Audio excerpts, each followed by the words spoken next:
All right, so the first thing I need to tell you about dragon fruit is I know almost absolutely nothing about growing dragon fruit. I've never grown dragon fruit in New Jersey. Matter of fact, I don't know anybody who's growing dragon fruit in New Jersey. Will it work? I don't know. I'm going to have to do a lot of special things in order to make this, fruit and actually get fruit off of it.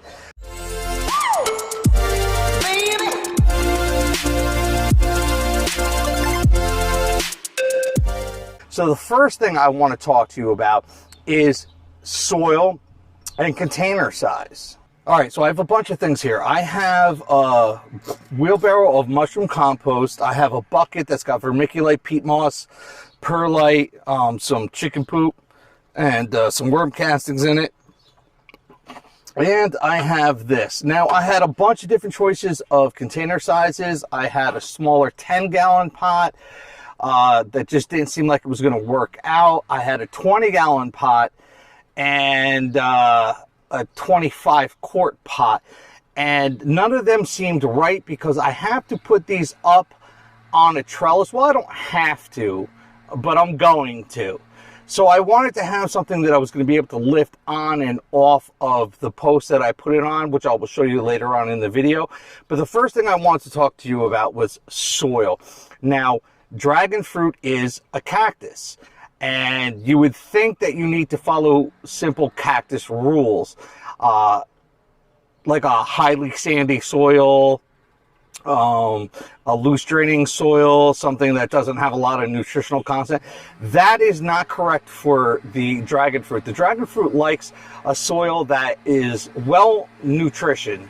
So I'm going to mix it with this mushroom compost. I am going to make it light and airy by adding the peat moss, perlite, vermiculite mix into it. But I'm also going to add this half a bag of sand that I have left to the soil. And I'm just going to follow my general rules for a cactus, even though the dragon fruit, according to research, likes a more nutritious soil. That's why I'm going to add the mushroom compost to this. So I'm going to go right ahead and mix this up and fill this bucket up. So I've got that one in the middle, and then I have these tiny little seedlings that I've had, and one fell out. Ooh, boy. He has these two have almost no roots, as you can see. So I'm just gonna make a little hole. Oh boy, that one just fell off. It's got like almost no roots. Now this is the purple dragon fruit, and this one is, I believe, I'm not sure. I can't remember what I bought. So then I have another pod, and of course the soil on the bottom broke off. So I have this small little disc of plants right here. Boy, that scares me with this transplant. I don't think these are going to make it, but we'll see. So I have the one here, the two here, and then the one big one up in the middle. So I built another trellising monstrosity. Actually not. This is what's recommended to do if you are growing a dragon fruit, is to make a post has posts coming out of it, and it will allow the cactus to overflow the pot and drape down, just like a lot of other vining plants, even though this is not a vining plant. So I'm going to put the bucket on top of this platform that I built right here, and then allow the cacti, as they grow, to come and drape down on top of this. Now, as far as sunshine goes, you think cactus, you think full sun, blazing heat. That's not true for the dragon fruit. It does not particularly like that much. It does like full sun, especially for blossoming, but it does like shaded areas. It does like areas that get a little bit of a break. That's why I'm putting it here, because we get full sun for most of the day, and then my pine tree will block it out for the rest, and hopefully keep this thing in a lot of bit of shade. It is a Mediterranean plant. It does like temperatures between, I'm gonna say it's 65, but it loves 75 to 85. It can handle up to 95 or 100. Anything above 100 might affect it negatively. that's okay. Again, this is a plant you're not supposed to plant in New Jersey. So it's going to be a very difficult time to get this to bloom and actually get fruit off of it. So I'm going to take that plant that I put in my Home Depot bucket, where is it, right here, and I'm going to put it on top of here, and I'm going to throw a couple screws up the bottom just so the wind doesn't accidentally blow this thing over. I would have liked to put it 24 inches down, but I ran into a huge root and I wasn't willing to cut it out. It's from my pine tree. So I only got 18 inches down. It is sturdy, but not as sturdy as I would like it.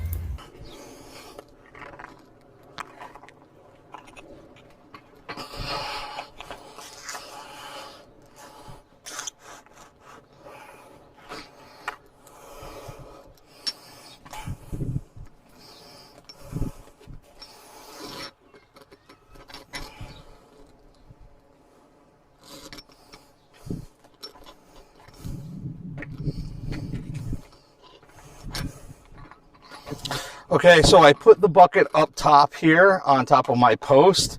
And all I'm going to do is I'm going to just run like maybe 2 screws from the bottom up through this bucket, just so the wind in my area doesn't blow it off the top. Not that I think it would, but just in case. So I'm just going to throw 2 screws up, 1 on each side. And that's fine. And I'm going to leave that up top there. So now I have my, dragon fruit on top of my post here. I have all these little posts that are, ready to let it drape and hang over. The last thing that we need to talk about is watering and fertilizing. Once again, we say, oh, this is a cactus. It really doesn't need to be watered. That's not true. It's a fruiting cactus, and if we want it to fruit, we have to give it a consistent moisture. Now, it is highly drought tolerant. It will continue to grow in lack of water, but if you want it to be fruitful, you're going to have to water it, and they talk about on the internet about minimum 1 inch a week. That's not a lot of water. You just come by 15 minutes, spray, you're good. Don't even wait for it to drain out the holes at the bottom. Just spray it 15 minutes, you're good. As far as fertilizing goes, this is what I have to fertilize with. It's an organic food. It's made by Miracle Grow, okay? And it's a succulent plant food. It is a 0.511, very low in all nutritions. I'm going to put this in a 2-gallon bucket and measure it out appropriately.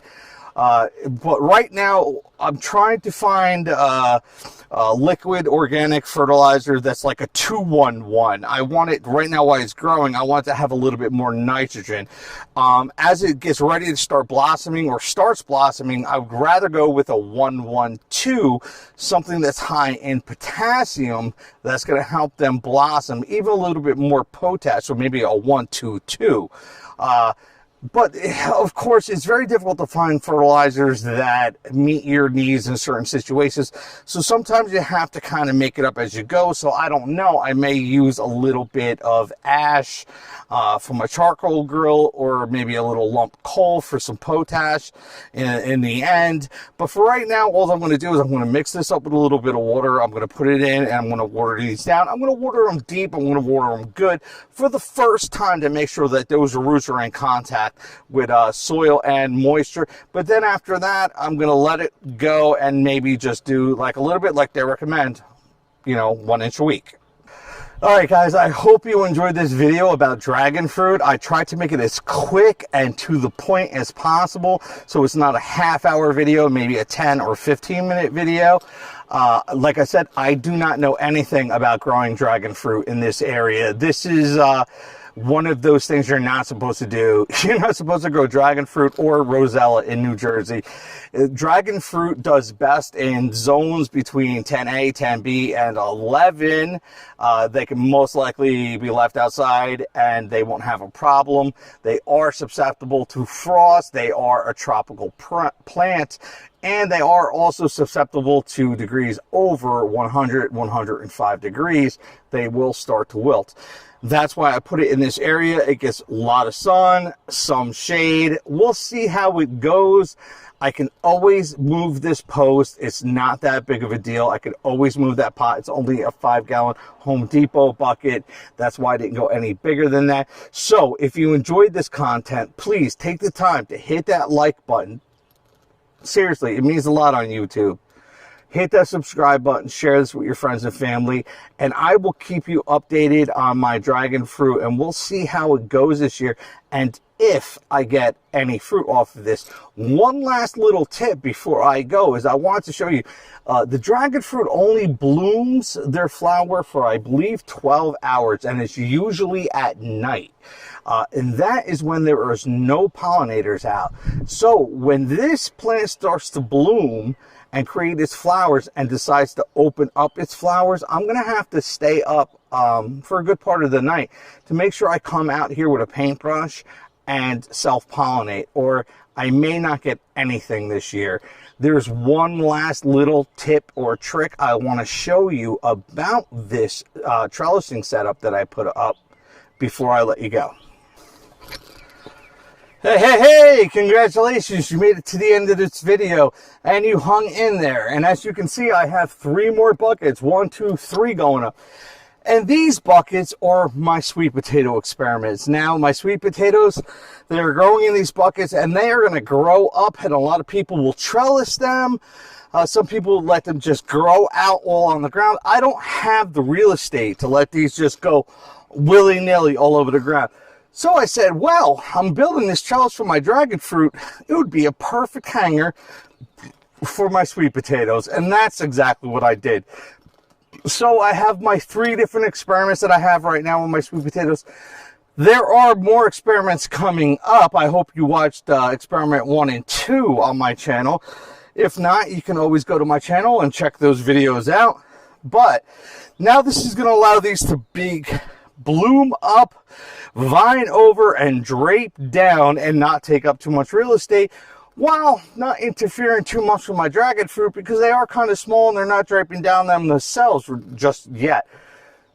So once again, thank you very much for checking us out at Garden State Growing. I hope you enjoy this channel. Hit that like button, subscribe button, share button, and that notification bell so you get a little notification every single time that I put on a new video. I hope you enjoy this. I love you. My mother is coming over. I haven't seen her in 8 months, and I'm very, very, very excited. So I will see you on the next episode.